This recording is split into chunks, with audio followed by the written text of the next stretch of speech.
Good afternoon. I've just come back from Parliament where I've announced the next phase of our economic support. My main message today is this. Our economic plan is evolving because the situation is evolving. In March, we hoped we were facing a temporary period of disruption. What's now clear, as the Prime Minister and our scientific advisors have said, is that for at least the next 6 months, the virus and restrictions are going to be a fact of our lives. So, as our economy and labour market adapts and evolves to this new normal, our plan needs to adapt and evolve as well. What does this mean in practice? Well, today I've announced 5 new measures. We're protecting jobs through the new Jobs Support Scheme. The government will directly support the wages of people in work, giving businesses who face depressed demand through the difficult winter months the option of keeping employees in a job on shorter hours, rather than making them redundant. We're also extending the self-employed scheme to sit alongside that. And I've announced a range of measures to ease cash flow concerns for businesses, allowing them to focus on protecting jobs. Pay as you grow will ease the repayment terms for bounce-back loans. We're giving people more time to pay back their deferred taxes, and I'm cancelling the planned increase in VAT for hospitality and tourism through to the end of March. I know people are anxious and afraid right now, but I want them to know that we have a plan to protect jobs and support businesses. And what was true at the beginning of this crisis remains true. It's on all of us to get through this together. Thank you. Look forward to taking some questions from the media. I think we're going to start with Laura from Koonsberg from the BBC. Laura, are you there? I am. Thank you very much, Chancellor. You have admitted that many people are very worried at the moment. How many jobs do you think this scheme can save with all the measures you've outlined? And you say you only want to help support jobs that are viable. Can you outline which jobs you believe will no longer be viable because of the pandemic? Thanks, Laura. Look, it's impossible for me to predict, given the uncertainty, the exact shape of the labour market.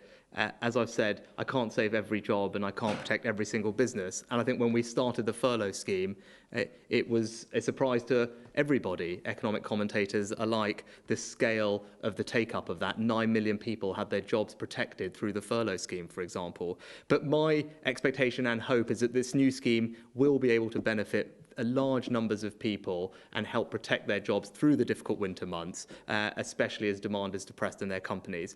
You asked about viability. Now, it's not for me to sit here and make pronouncements upon exactly what job is viable and not, but what we do need to do is evolve our support now that we're through the acute phase of the crisis and make sure that where we are putting that support, we're doing it where it can make the most difference. And I believe it is the right thing to do to concentrate that support on jobs which have a genuine prospect of being viable and providing long-term security for those employees. And the way we can do that is through the test, where employees have to be working a minimum amount of time, and that wasn't a feature of the furlough scheme where people could be at home the entire time. That's a change in this scheme, and that's the way to think about viability. I think next, are we going to the ITV? And Joel? Yeah, hello there, Chancellor. The new job support scheme is far less generous. Employers are doing the heavy lifting. Do you really think there's a powerful incentive for them to hold on to staff? Joel, it's definitely different to the furlough scheme. You're absolutely right. It's more targeted, and I think that's right. I think as we've now in a different phase of this crisis, we can act in a more targeted way to support those businesses who really need our help. So, for example, larger businesses on this scheme will have to demonstrate that their revenues are falling as a result of what's happening to them. So that's something that we've changed again, which will change who's eligible for it, which I think is a sensible and right thing to do because we're putting large sums of taxpayer money behind this. And in terms of generosity, I think actually what this scheme does is demonstrate that there is a partnership because of the time that people are not working. If you think about that cost, that burden, that is shared equally between the employer, the government, and the employee themselves. And I think that's a very fair way to approach this. We're all in this together, and that's the right way that this scheme should operate. And I think the last thing I'd say is you can use this scheme in conjunction with the jobs retention bonus that we put in place in the summer. And if you look at the combined impact of those, I think it provides a very significant cash incentive for businesses to retain their staff, even if that means on reduced hours. Next, we're going to Sky and Ed Conway. Hi, Chancellor. The Prime Minister told us today that no one should be penalised for doing the right thing when it comes to COVID-19. I just wonder, what's your message for those thousands, millions perhaps, of employees who are being penalised by your restrictions and who won't be helped out by your new scheme? I think, Ed, I think it's wrong to talk about people being penalised for the restrictions. I think, look, we have to have these restrictions, all of us collectively together, because that's the only way and the best way to suppress the spread of this virus.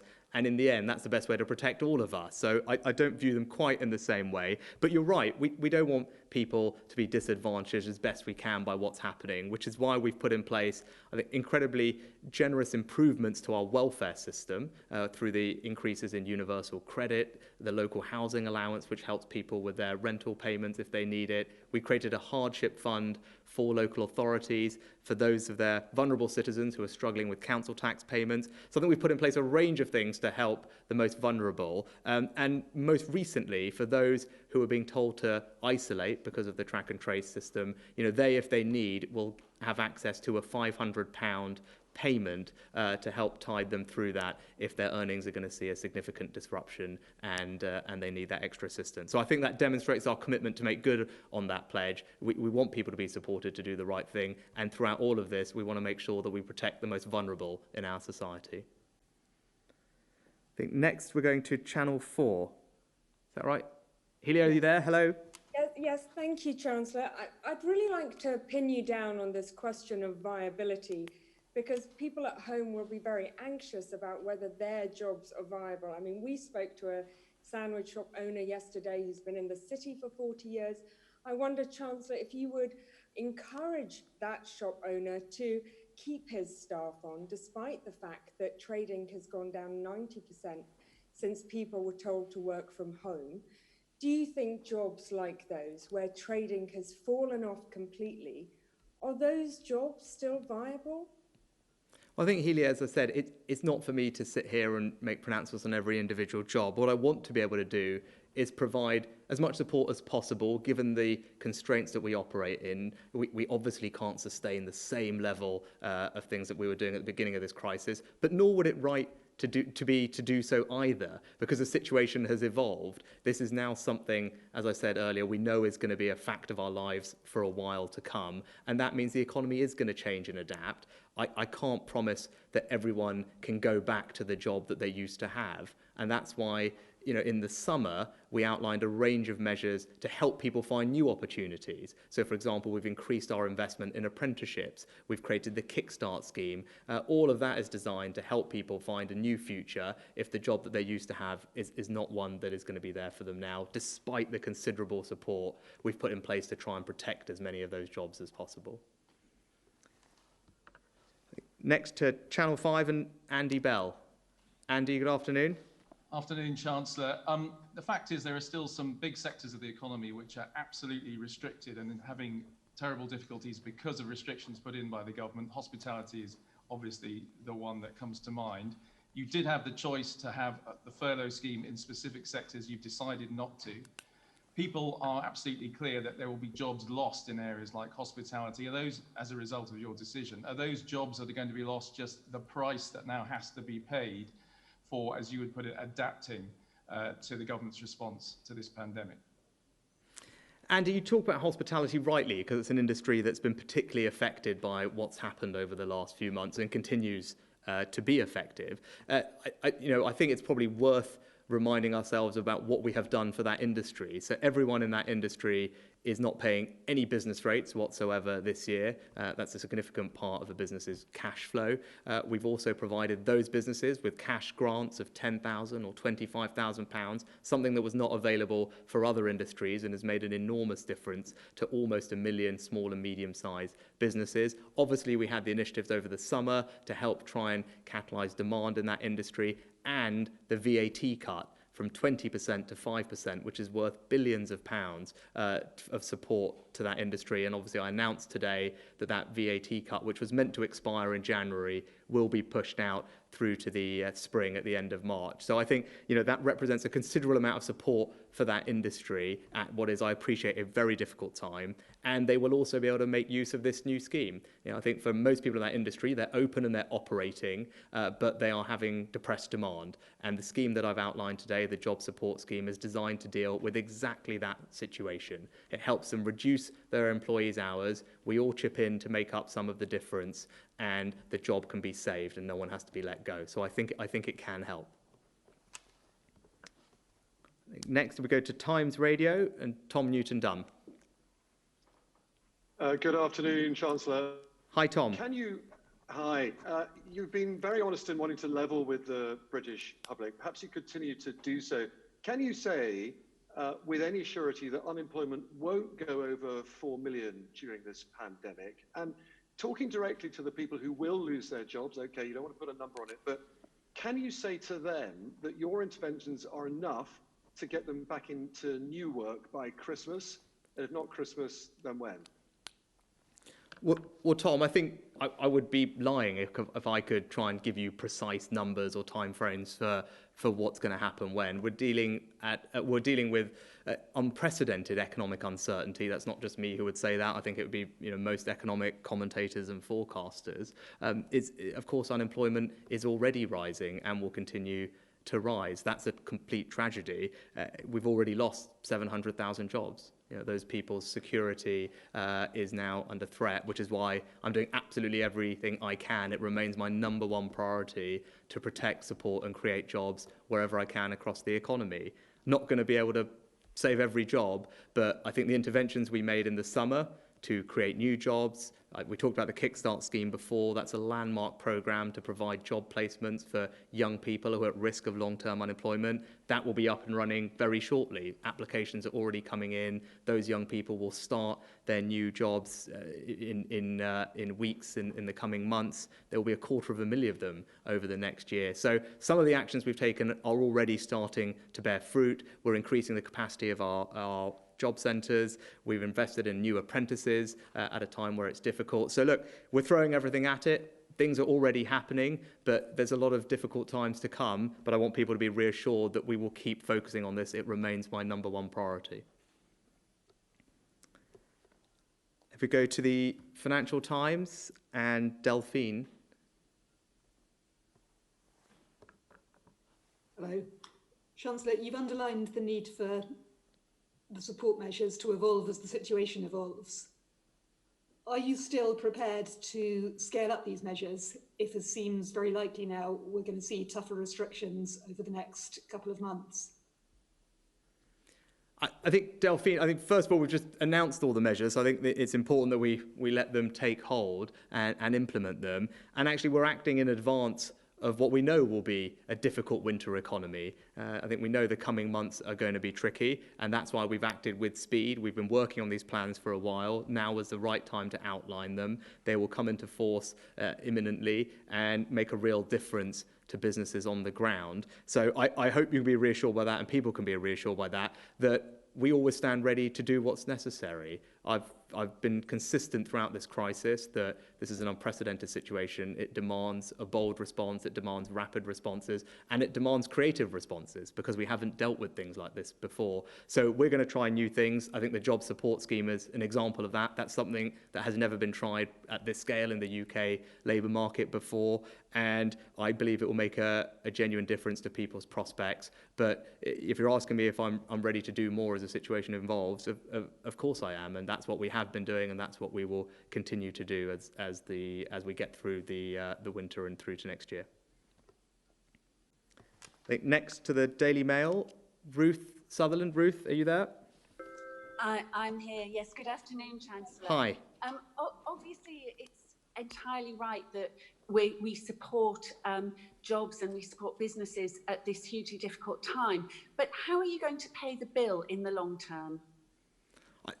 Ruth, I'm delighted that you asked that question, and it's really important. Of course, at the moment, we're providing a lot of support. We can't continue to provide the same degree of support that we did at the beginning of this crisis and sustain it at that level. It's simply not affordable and not sustainable for a prolonged period of time, which is now we've evolved the situation. The economy is reopening, things are growing again, albeit from a low base. And that's why we are now doing support in a more targeted way, concentrating it on where it can make the most difference, because we have to be mindful of the cost of all of these things. I think everyone is cognizant of what we have done, the scale of what we have done. The situation would have been worse if we hadn't done that. So I think in the long term, it's the right thing to do to have acted in the way we have and to continue providing support to the economy as we go through this difficult winter time. But you're right, over time and as the economy recovers, we absolutely need to have an eye on our public finances and to make sure that we're in a strong and sustainable position. And it's only because of the decisions that were taken before I had this job by previous chancellors that our public finances were in a strong position. And I pay tribute to my predecessors for making those difficult decisions. That's what enabled me to react in this particular way. It reminds us of the importance of repairing public finances, having a strong economy, so that when problems like this come along, you can throw a lot at them. But I will obviously have to make similar difficult decisions in the future as we get on a path back to sustainability. But right now, the priority is supporting the economy, throwing everything we've got at protecting people's jobs, and that's what I will continue to do. Next, to the Times and Phil Aldrich. Phil, good afternoon. Afternoon, Chancellor. Capital Economics have come up with an estimate of about £5 billion for the cost of these interventions today. I just wondered if you had a more accurate estimate of the cost of these schemes. Yeah, we'll publish full costings later in the autumn, and the OBR, the Office for Budget Responsibility, who are the independent watchdog, will cost all of these things, so there'll be full transparency and disclosure about that, as is normal, and you'll be familiar with that process. I think roughly the VAT cut will cost about £800 million, and that comes on top of the existing estimated cost of about £2.5 billion, which is the cost of the VAT cut from when we announced it through to January, and £800 million for the extension. So that's £3.5 billion of total support for hospitality through that measure alone. I think some of the loan deferrals and tax deferrals are slightly complicated to cost, and we can take that offline and I can walk you through it, but the OBR will do all of those, because what we're doing there is deferring payments in that way.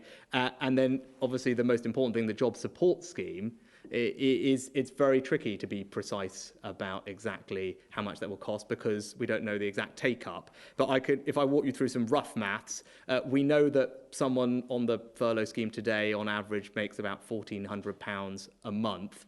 Now, if that same person was put on the short-time working scheme, on the job support scheme, and were only working a third of their hours, so getting the maximum support from government, that would cost about £300 a month. So if you scale that up, that would be just over £300 million per million per month.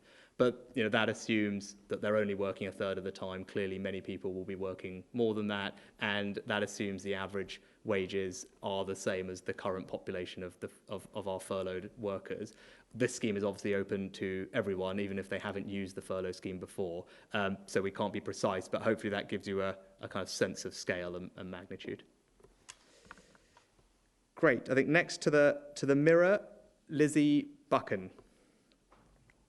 Thank you, Chancellor. Hi, Lizzie. Hi. The Prime Minister has been clear that further restrictions may be necessary if people don't obey the new rules. Has the Treasury modelled the economic impact of a second national lockdown? And would you support such a measure if the Chief Scientific Advisor and the Chief Medical Officer called for it? Yeah, I completely agree with the Prime Minister on our approach to tackling the virus. I think, of course, do any of us like these restrictions? No, of course we don't. And we love our lives to be back to normal. We know that's not possible now and for a while. And we all need to do our bit to suppress the spread of this virus. And when you think about it from an economic perspective, the Prime Minister talks about a stitch in time saves nine, and he's right. We take the measures that we've taken earlier this week to prevent us from having to do much more difficult things in the future. And, our hope and confidence is that these measures will do exactly that. But it would be wrong for me to stand here and tell you I can predict exactly how this is going to go. And we've said very clearly, rightly, that if we need to put in place more restrictions, we will have to do that to keep the virus under control. But as I said, if the measures that we've announced earlier this week have their desired effect, then we can carry on as we are. No one wants to have to close things down. What we want to do is try and live our lives as normally as possible, but controlling the spread of this virus, and we're constantly going to be trying to get that balance right. But that, in the long term, is in the best interest of the economy, as the Prime Minister said, and I fully agree with him on that. Next, I think we're Paul at the Huffington Post. Hi, Chancellor. Now, your Eat Out to Help Out scheme has been incredibly popular, but some scientists are saying it may have unwittingly led to a spread of the virus. Did you receive any behavioural modelling from SAGE beforehand on the possible impact on COVID? And if not, would you regret that? I think, Paul, in terms of the spread of the virus, if you see what's happening in our country, as you've heard from our scientific advisors, we're following similar paths to other countries in Europe. For example, France and Spain, Belgium, we know, has dealt with this before. So I think it's probably simplistic to look at any one thing. What's happening here is similar to what's happening in many other countries. And of course, there are lots of things going on at the same time towards the last few weeks and as we get into a season for respiratory illnesses. So there's going to be lots of different factors at play as to why the virus is acting in the way that it is. But more broadly, I don't think it's the wrong thing for the government or indeed people to want to try and get their lives back to normal. I said in the summer that we'll have to learn to live with the uncertainty of the moment, and that's what we're all going to have to do. We all want to live life as normally as possible, recognising that that's going to be an iterative process as we learn and adjust and make sure that we're always controlling the virus. So I think it's right that we strive for normalcy, but right that we recognise that there are going to be limits on that and adjust them as is necessary. Next to The Guardian and Larry Elliott. Afternoon, Chancellor. Hi, Larry. Hi. I just want to ask you a question about business reaction to this. And if you're an employer, you're going to go from paying 20% of an employee's wages under the furlough scheme to 55% under the job support scheme. Britain has a very flexible labour market.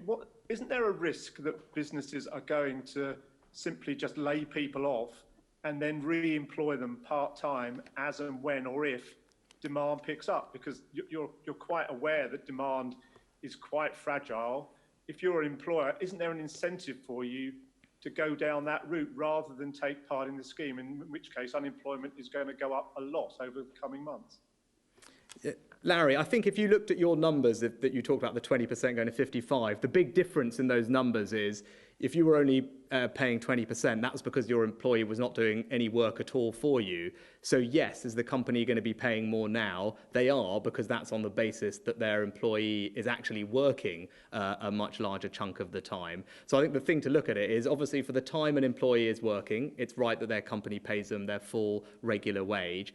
And for the time they're not working, that's the bit that is split equally between the company, the employee and the government in a fair sharing of that. And I actually think if you look at that combined with the impact of the job retention bonus, it provides a very significant incentive for businesses to retain the staff that they had on furlough and bring them back. And more generally, I think most companies want to invest in their people. If you've got long-term relationships with your employees, you don't want to let them go, right? You've got a difficult winter period coming up, demand is reduced, right? You kind of feel that you'll be able to get through it at the other end, you'll be there at the other end of it, but you need some help to get through, and you don't want to let people go. You don't want to lose all the skills they have, the knowledge of your business, and that's what this scheme will do. It will help those employers talk to their employees, not lay them off, but through reduced hours and support from the government, keep them there through the difficult period, so that they're there to at the end of it, and the employer has not lost all of that talent. So I think it really will make a difference, and I know many companies have called for a scheme exactly like this, and I'm glad it's been warmly welcomed by people like the CBI and the British Chambers of Commerce and other business groups who recognise that this is exactly the kind of scheme that will support them to protect jobs and of their valued employees and get through the difficult winter months. Right, next, I think, to the Daily Telegraph and Gordon Rayner. Gordon, hi. Thank you, Chancellor. You said earlier on that the damage to the economy is now permanent. So in an era where the private sector is having to make huge cutbacks to deal with the economic impact of the decisions the government has made, should the state not also become smaller to do its bit? I think, Gordon, I'm not sure if I said the damage was permanent. I think what I said was because of the virus is going to be a fact of our lives for at least the next 6 months. That slightly means that our economic approach to it needs to evolve, and I think that was the point I was trying to make there. Whereas I think in March, if you contrast that, we hoped that this would be something that would be a temporary disruption to the economy. Obviously, the way things have gone, this is, as I said, going to be with us for a while to come, so it's right that the support adjusts. Look, in terms of what's the role for the state, there's two things. One, at a situation like this, a time like this, it's right that the state steps in to provide the support that we have done to people around the country and the businesses that employ them, and indeed our public services. I mean, we're dealing with something of an unprecedented scale in how many people it affects. It affects the whole country, the severity with which it affects them, and indeed it's the state that's putting in place restrictions on all of our activity in order to suppress the virus to our collective benefit. So I think that does mean the state has a slightly different role to play, versus peacetime, if you want to make that analogy. But going forward, you ask about a small state. I think if you're talking about the size of government, and I think there what I would say is, look, I agree with you. I think that obviously the state being able to be as nimble and agile as possible means it doesn't have to raise as much tax revenue from people, and people can keep more of the money that they earn rather than having to hand it over for things. That is in general a good thing, right? We have to pay for the services that we want, but obviously, better that people keep more of their own money. But as we get through this, we can get back to a more normal situation where we go back to ordinary business, and that's where we'll get to. But in the short term, it's right that we act in the way that we do. It's right that we provide the support that we have. That's for all our benefit, and it means that the economy actually will be stronger and bounce back faster when we get through to the other side. I think next, The Sun and Matt Dathan. Matt, are you there? Yes, I am. What's your message to people still on full-time furlough? Would you tell them it's now time to look for another job, start a business, or just wait and hope their firm survives the winter? And in August, you were very clear what we could all do to help the economy, our local businesses, eat out and help out. What about now, given that Chris Whitty is telling us to avoid unnecessary contact? Matt, for those that are on furlough, I'd say, well, the good news is, first of all, that we have seen millions of people come back from furlough into work. And I think that's something that we should take a moment to reflect on, and that's very good news. 9 million people at the peak were on furlough, having their jobs protected. Over half of them are already back at work, and we're down to about 1 in 10 of the labour force, something around that level, which are still on the furlough scheme, but are able to start working.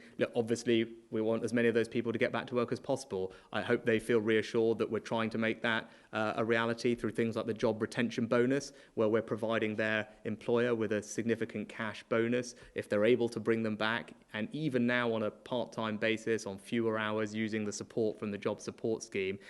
We're making it as easy as possible for companies in a way that we can to bring those last remaining team members back into their workplaces. In terms of what we can all do now, what's the best thing we can do to help? I like your idea of people starting up businesses. That's great. We have startup loan scheme, so people should have a look at that if they're interested in that. What can we do now? The best thing we can do now is follow the guidelines. And the Prime Minister, I think, made a really compelling and passionate statement on Tuesday explaining where we were and the role that we all have to play. And if we all, can do what we need to do, we can suppress the spread of this virus, and it means that we can then protect as much of our economy as possible. And that ultimately is the only long-run sustainable way to create new jobs, or indeed protect the ones that we've had. Is ultimately we need a functioning economy with businesses that are doing what they do. So, if we can do that and get on the back of this, then I think we're in good shape, and we see early signs of progress. Right, from a low base, GDP is starting to grow again. We've got economic growth coming back. Retail sales are recovering.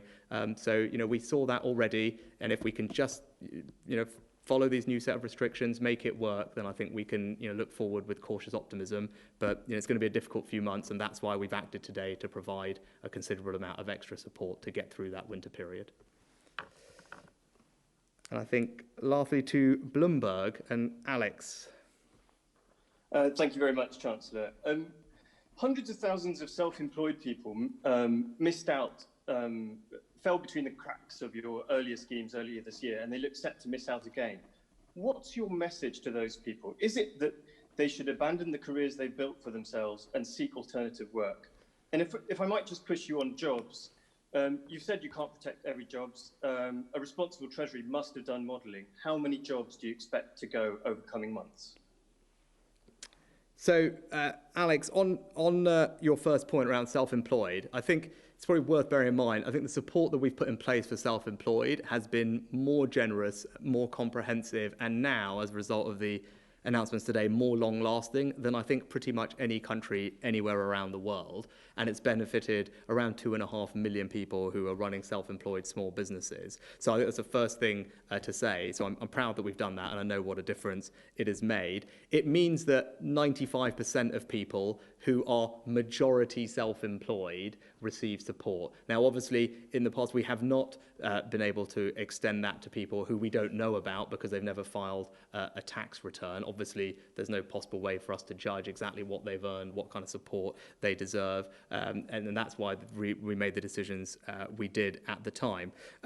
But that's notwithstanding the announcements today, there will be significant support for that population already and into the future.